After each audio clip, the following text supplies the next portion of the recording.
Me voici au Baux de Provence, ce village perché sur cet éperon rocheux connu pour ses maisons troglodytes et son château médiéval, construit dès le XIe siècle et jusqu'au XVe siècle par les seigneurs des Baux. Ce site raconte 1000 ans d'histoire et je vous propose de partir à sa découverte aujourd'hui. Venez, suivez mes pas.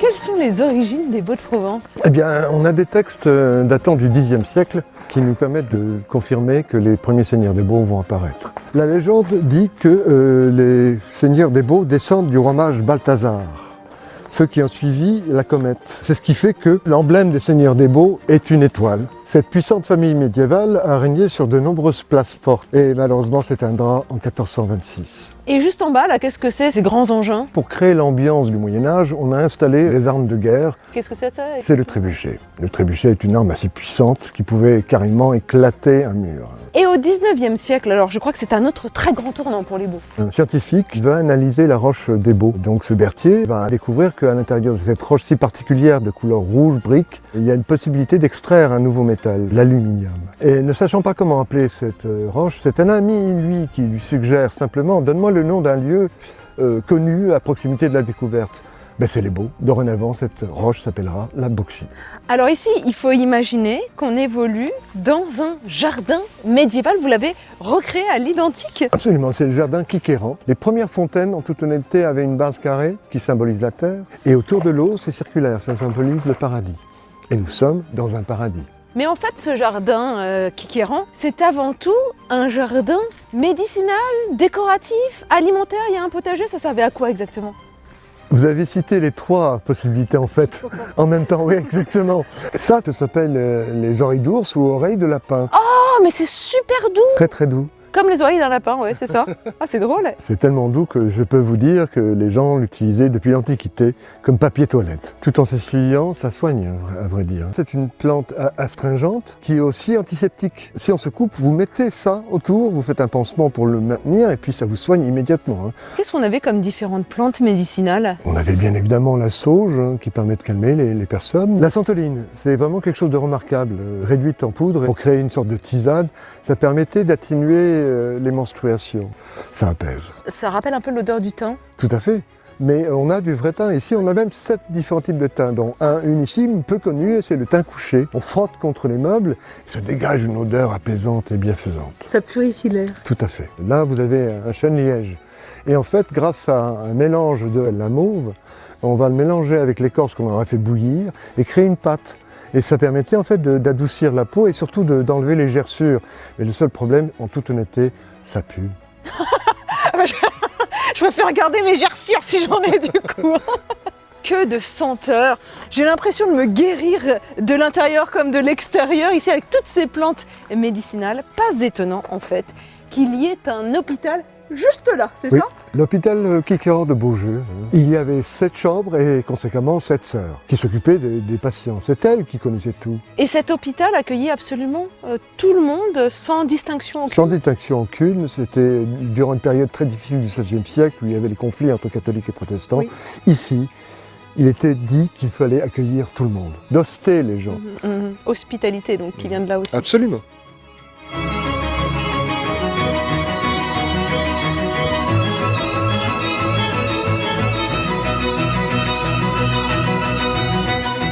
Mais Patrick, quand on parle de château, on imagine que ce n'est peuplé que de nobles et de grands seigneurs. Mais là, c'était pas du tout le cas ici. Il y avait une population très dense. Absolument. S'il est vrai que la noblesse et le seigneur des Baux étaient présents dans le château, il ne représentait qu'à peine entre 15 à 20%. Ah oui, et le reste du coup, c'était C'était des artisans, des soldats. C'est une sorte de village médiéval en fait. Absolument. Et là, on est où exactement?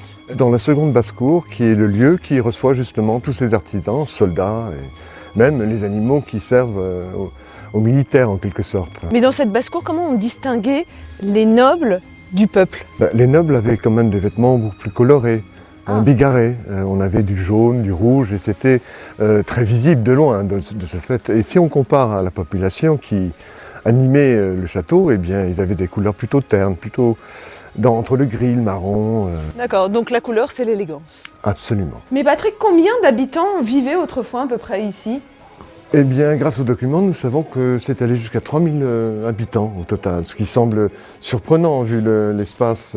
Vu le relief surtout, sur ce piton rocheux, on a du mal à imaginer toute une population aussi dense vivre ici. Il y avait différents niveaux d'habitation, enfin en tous les cas au niveau des basses-cours. Tout à fait, on a 2 basses-cours et dans la première basse-cour se trouvent les nobles, le moine qui gérait et aussi bien sûr ceux qui géraient aussi le pain.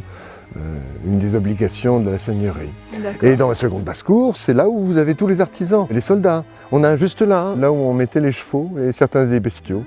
Et les soldats vivaient juste au-dessus. Ils fournissaient la chaleur. Comme il s'agit de maisons troglodytes, toutes les habitations sont comme ça, creusées dans la pierre. Et en fait, pourquoi? C'est simple, d'abord on s'adapte au relief. Ensuite, évidemment, il y avait des grottes qu'ils ont adaptées, qu'ils ont retaillées. Il n'y avait pas des problèmes de grand froid l'hiver ou de grande chaleur l'été? La chaleur, je ne crois pas parce que la pierre, ça doit bien rafraîchir, mais l'hiver, ça devait être horrible. Du tout. Dès l'instant où vous creusez dans ce type de roche et que vous faites un habitat, en fermant bien évidemment, vous avez une température constante qui va jusqu'à 21 degrés, que ce soit l'hiver ou l'été. D'accord. Et on est protégé à la fois du vent, de l'humidité, de la chaleur, du froid, c'est extraordinaire. Absolument. Un petit peu d'humidité, ce qui... oui, malgré tout. Mais ceci dit, non, la température est parfaite. Mais attendez, c'était pas trop dur à tailler, là-dedans, dans cette pierre? Ce type de pierre a l'avantage d'être à la fois facile à travailler, à tailler, mais en même temps très solide. Donc, c'est quoi, c'est du calcaire? C'est du calcaire. Et alors, j'imagine, parce que là, je vois la pierre taillée, sculptée à différents endroits, qu'on taillait le mobilier à même la pierre, en fait. Directement dans la pierre, absolument. Là, c'était en fait une citerne. Ici, vous pouvez voir donc des niches qui permettent de déposer certains éléments. Donc, on est dans un lieu, probablement pas loin d'une cuisine, en fait. Et là, c'est quoi ces trous? Ça, c'est pour pouvoir créer des niveaux, en fait, tout simplement. C'est-à-dire poser un plancher, une poutre? Voilà, ce petit mini plancher qui permet de positionner des choses dessus. D'accord. Et là, cette cavité-là? Ça, je vous avoue que je n'ai pas analysé entièrement, mais bon. Un mini dodo pour dormir. Pour pouvoir dormir un peu. On doit être un peu courbattu le lendemain. Mais finalement, qu'est-ce qui fait, in fine, la particularité de ces maisons troglodytes? Il y a des angles droits. Ah oui. Généralement, dans la plupart des habitats troglodytiques, on maquille les grottes. Nous, on va modifier de telle façon qu'on a vraiment l'impression qu'on a pris une maison et qu'on a enfoncé dans le rocher. Et là, je vois sur la roche, il y a plein d'infractuosités. C'est le temps qui a fait ça? Oui, le temps, ce grand sculpteur, qui en fait, par le vent, par la pluie, a progressivement creusé en fait la roche calcaire. Ça rend un aspect absolument merveilleux. Pour moi, ce sont des coraux en plein ciel. En observant ce site, Patrick, on comprend combien il est stratégique dans son positionnement.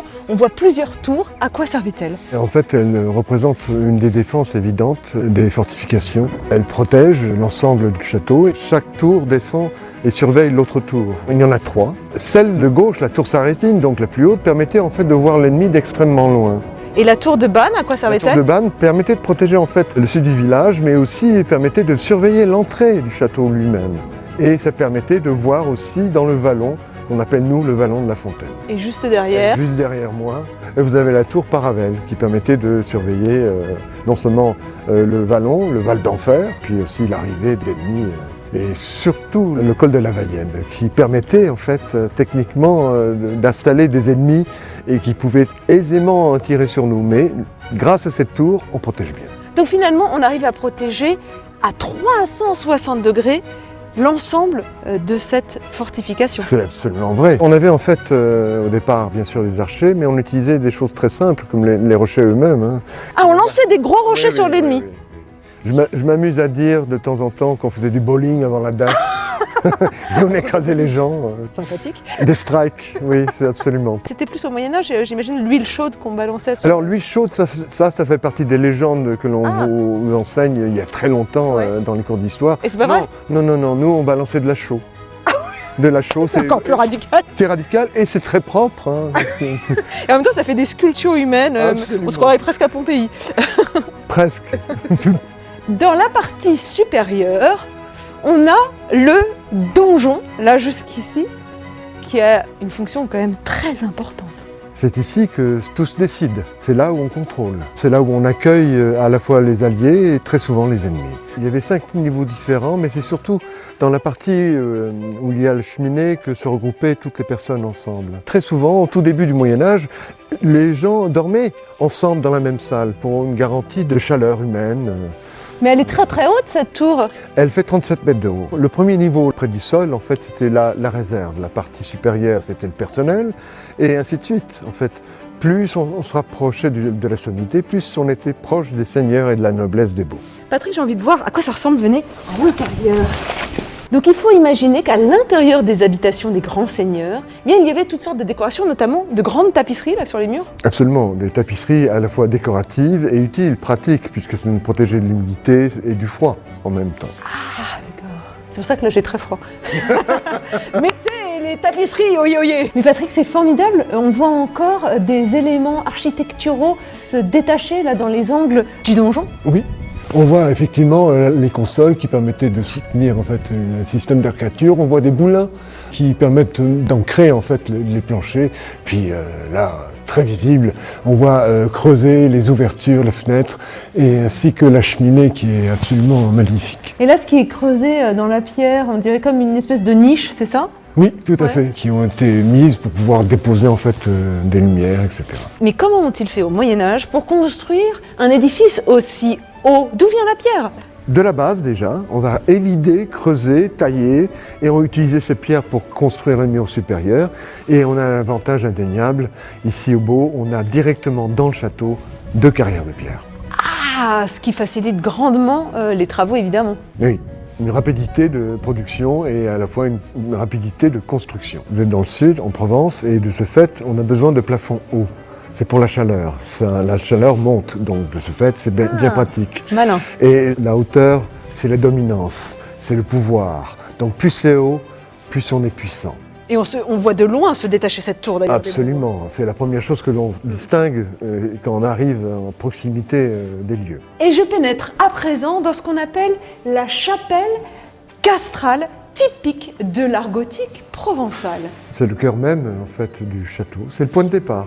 Très souvent au Moyen-Âge, on construit d'abord le lieu de culte et après là où vivent les seigneurs. Mais qu'est-ce qui distingue l'art gothique, tout court, de l'art gothique provençal?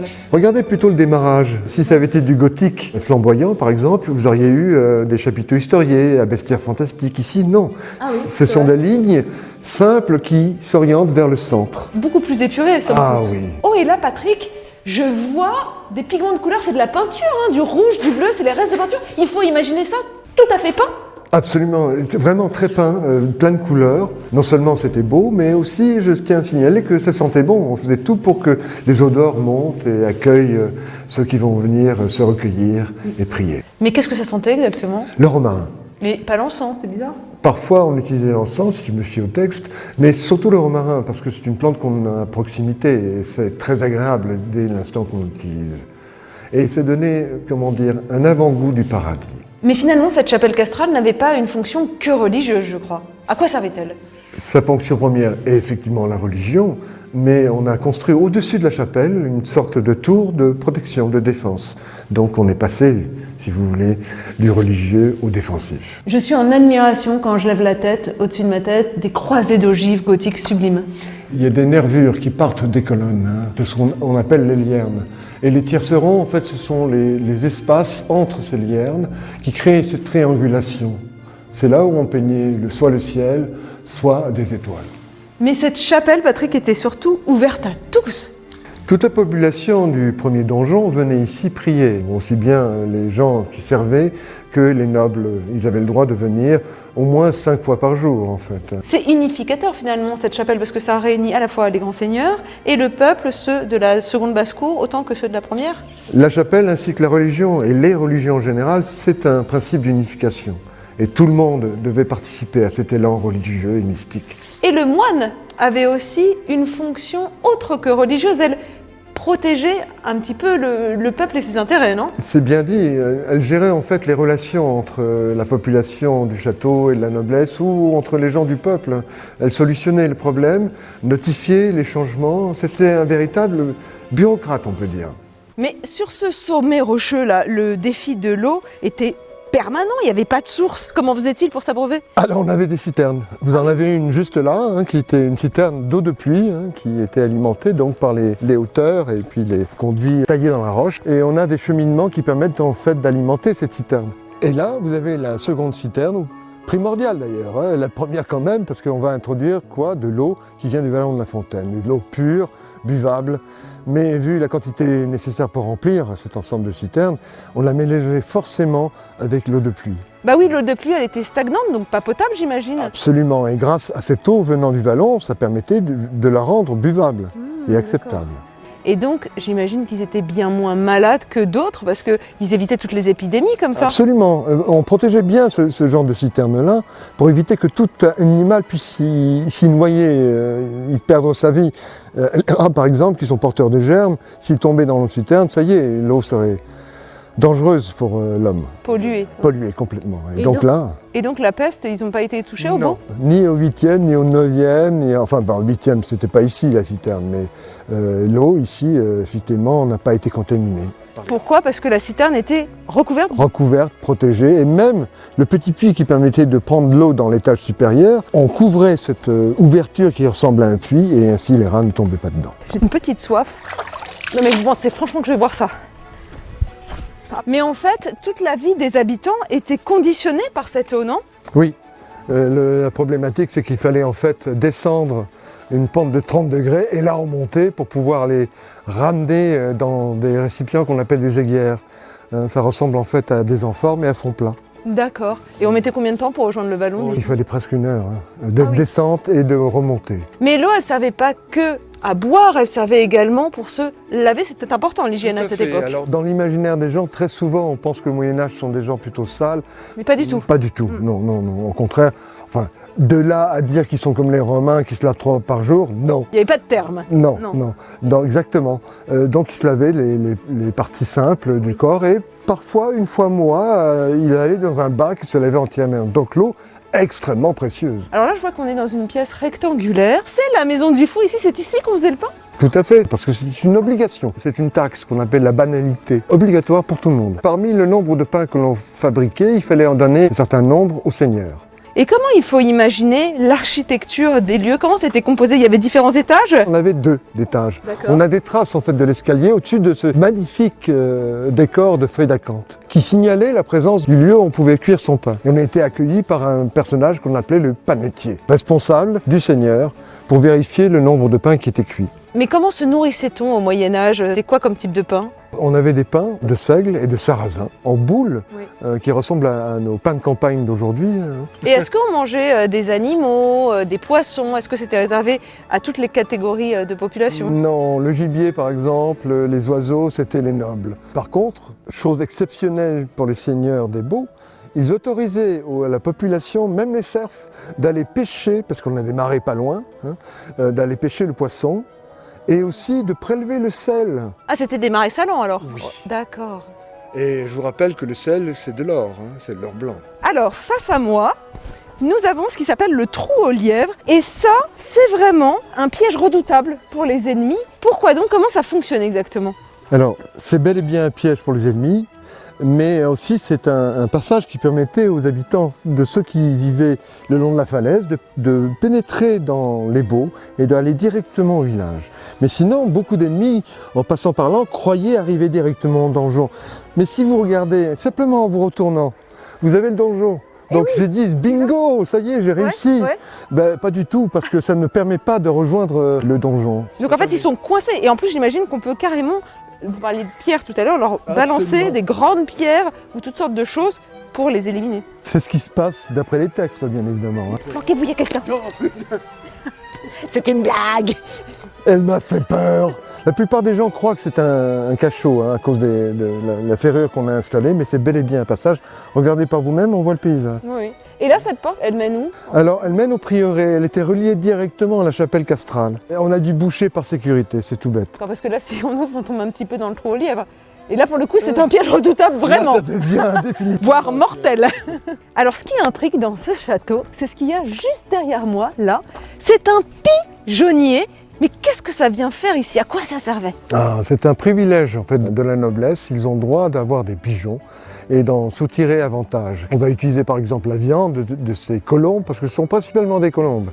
Et on va aussi profiter de leur excrément qui est extrêmement bénéfique pour la culture. Leur fiente, la colombine, permettait d'augmenter la qualité du sol et ainsi produire beaucoup mieux en fait la nourriture. Mais ça accueillait combien de pigeons? Là, ce sont les niches ou les pigeons allés, les carrés? Ces poulains, ces niches, il y en a 2000, démontrant ainsi qu'on est probablement le pigeonnier le plus important, ne serait-ce que de la Provence et probablement d'Europe. Et c'était pas le seul pigeonnier, il y en avait un autre ici? Il y avait un deuxième pigeonnier, mais ça c'est pour une autre fonction. C'est la fonction de communiquer avec les autres seigneuries en cas de siège prolongé au beau. Ah, les pigeons voyageurs, c'est ça? Exactement. D'accord, mais ça Bravo. fonctionnait vraiment bien, l'histoire des pigeons voyageurs, moi j'ai du mal à y croire. Et on recevait vraiment leur message? Alors, généralement, on ne lâche pas qu'un seul pigeon, on en lâche plusieurs à la fois par sécurité, au cas où des personnes chassent et abattent le pigeon. Et le message? Et le message en même temps. Alors, ce que les gens ne savent pas, c'est que chaque trou symbolise une quantité de terre. Mais il y a un personnage qu'on appelle le Missi Dominici, c'est le collecteur d'impôts, qui va venir compter les trous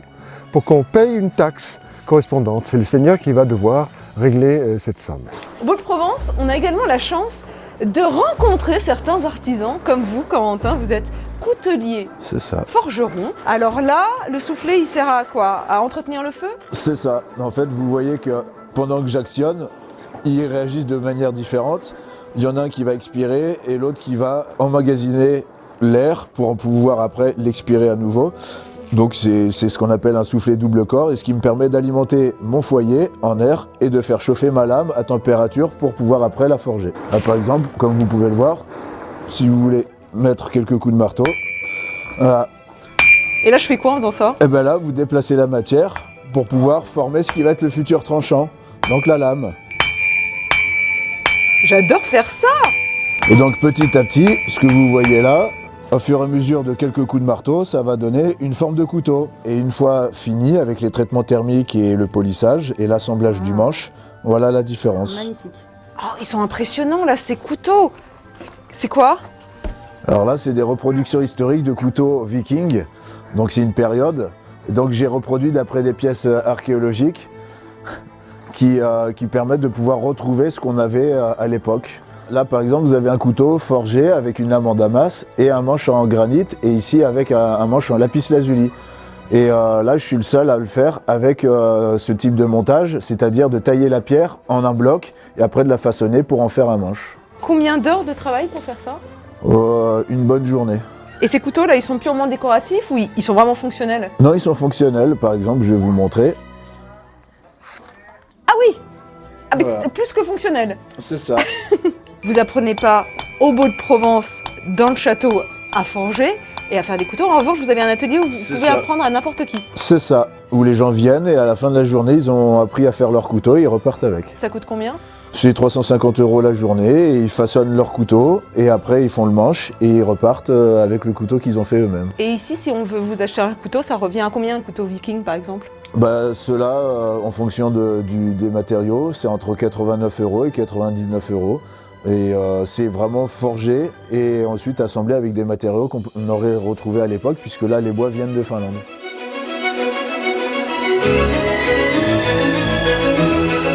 Et autre atout exceptionnel du site, c'est de grimper en son sommet, c'est-à-dire juste au sommet de la tour, parce que d'ici, vous avez un panorama mais absolument exceptionnel sur la région, déjà sur les Baux et son soleil couchant magnifique, mais également sur les Alpilles. Regardez cette chaîne montagneuse là au loin, le Val d'Enfer de ce côté-là, les vignes, les oliveraies, c'est un régal pour les yeux. Si vous souhaitez à votre tour visiter les Baux de Provence, sachez que le site est ouvert toute l'année avec des horaires adaptés selon les saisons. Prix de l'entrée est 10 € en tarif plein, 7 € en tarif réduit et c'est gratuit pour les enfants de moins de 7 ans. Pour plus d'informations, rendez-vous sur le site du château lesbauxdeprovence.com.